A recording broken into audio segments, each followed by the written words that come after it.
Halo, Assalamualaikum warahmatullahi wabarakatuh. Nama saya Ilham Givari Safaril dengan akhiran NIM 2065. Saya akan menjelaskan kembali tentang materi IPO atau Initial Public Offering. Adalah proses di mana suatu perusahaan swasta menawarkan sahamnya kepada publik untuk pertama kalinya. Yaitu maksudnya pertama rilisnya, pertama launchingnya melalui pasar modal. Dengan melakukan IPO, perusahaan resmi menjadi perusahaan terbuka atau TBK dan sahamnya dapat diperdagangkan di bursa efek. Melalui IPO, perusahaan bisa mendapatkan tambahan modal dari masyarakat yang bisa digunakan untuk digunakan untuk pengembangan usahanya seperti membayar utang atau kebutuhan lainnya. Selain itu menjadikan perusahaan terbuka juga dapat meningkatkan citra perusahaan dan memperluas jangkauan bisnis karena perusahaan mendapatkan kepercayaan lebih dari publik dan investor.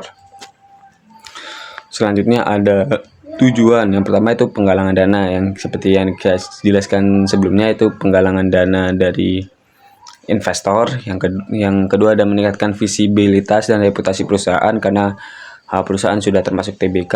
Nah, itu TBK itu dapat memperbagus nama perusahaan, karena TBK itu di perusahaan TBK itu kita dapat mengakses dari laporan keuangan dan laporan-laporan lain yang ada di perusahaan tersebut. Yang ketiga dari likuiditas bagi pemegang saham awal. Yang terakhir ada mempermudah penggalangan dana di masa depan. Selanjutnya ada proses IPO. Ya, pertama itu penunjukan underwriter dan persiapan dokumen. Underwriter itu adalah salah satu penanggung jawab risiko.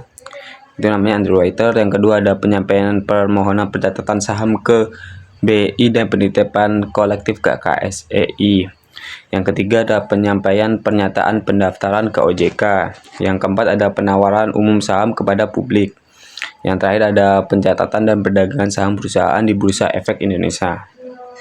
Selanjutnya ada keuntungan IPO. Yang pertama itu pendapatan baru. Selain pendapatan dari penjualan produk, perusahaan juga bisa mendapatkan pendapatan dari penjualan saham. Yang kedua ada peningkatan profil usaha, karena dari yang awalnya sebelumnya belum termasuk TBK, setelah IPO ini perusahaan itu sudah termasuk perusahaan TBK atau terbuka.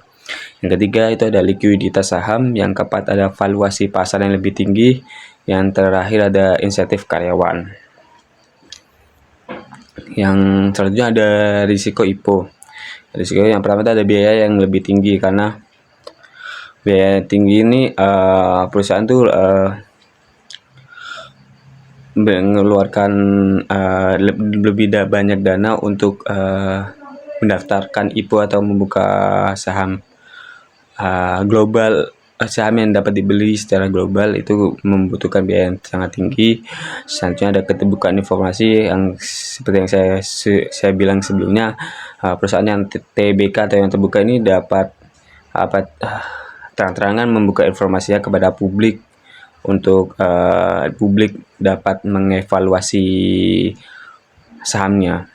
Nah, selanjutnya ada tekanan pasar, yang pastinya seorang investor yang sudah berinvestasi kepada perusahaan tersebut pastinya menginginkan keuntungan. Nah, itu menjadi tekanan bagi perusahaan untuk mengiyakan keinginan investor. Dan selanjutnya ada volatilitas saham. Volatilitas saham itu adalah histori naik turunnya harga saham dari perusahaan tersebut. Selanjutnya ada persyaratan IPO.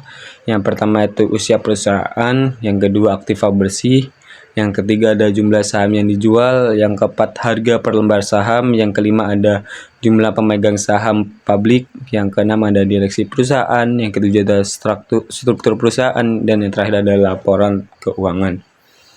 Nah, untuk regulasi IPO yang pertama ada due diligence meeting. Due diligence meeting adalah meeting meeting yang tujuannya untuk membahas tentang IPO tersebut.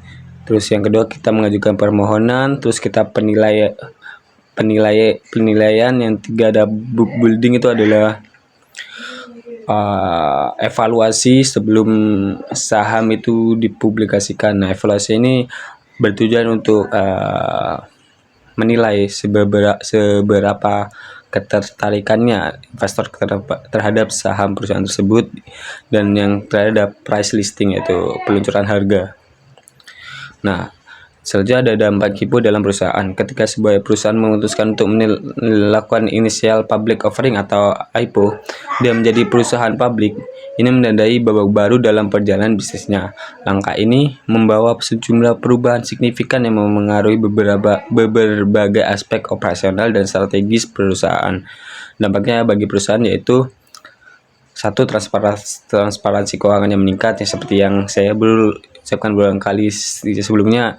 Perusahaan TBK itu ada perusahaan yang terbuka, dan terbuka itu dalam artian dari segi laporan keuangan, laporan yang keuangan dan laporan lain yang publik itu harus lihat atau harus ada transparansinya. Sebagai perusahaan TBK itu semakin meningkat dari sebelumnya kita ngekip laporan keuangan kita untuk menghindari persaingan dari perusahaan sebelah, dan ketika kita masuk ke perusahaan menjadi perusahaan TBK, kita harus menjadi transparan untuk laporan keuangannya. Yang kedua ada peningkatan akuntabilitas. Nah, peningkatan akuntabilitas ini yaitu meminimkan maksudnya salah perhitungan atau salah angka. Yang ketiga ada perubahan struktur kepemilikan. Perubahan struktur kepemilikan itu adalah dari yang awalnya kita satu head founder, satu kepala, dan ketika kita masuk IPO itu kan dibagi-bagi gitu kepemilikannya. Dari yang masih dibagi-bagi kan karena beberapa orang itu menaruh saham di sana, dan itu juga termasuk kepemilikan perusahaan tersebut, orang yang menaruh saham. Selanjutnya dan yang terakhir ada kesimpulan.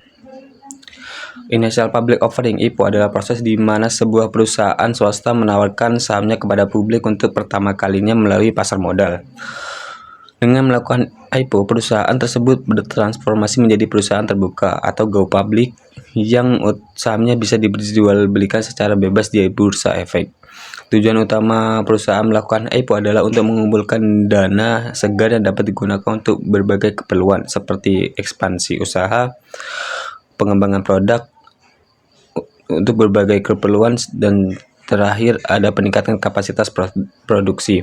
Selain itu, IPO juga dapat meningkatkan citra dan kredibilitas perusahaan di mata publik dan investor, serta memberikan likuiditas bagi pemegang saham lama. Namun menjadi perusahaan publik juga berarti perusahaan harus siap mematuhi beberapa regulasi dan persyaratan yang ditetapkan oleh otoritas pasar modal, seperti keterbukaan informasi, audit berkala, dan transparansi laporan keuangan. Hal ini bertujuan untuk melindungi investor dan menjaga integritas pasar modal. Nah, sekian dari saya tentang materi IPO ini. Bila ada salah perkataan atau ada sedikit mistake dari materi yang saya jelaskan, ya namanya kita juga belajar, kawan. Kita belajar bersama-sama. Dan sudah cukup. Assalamualaikum warahmatullahi wabarakatuh.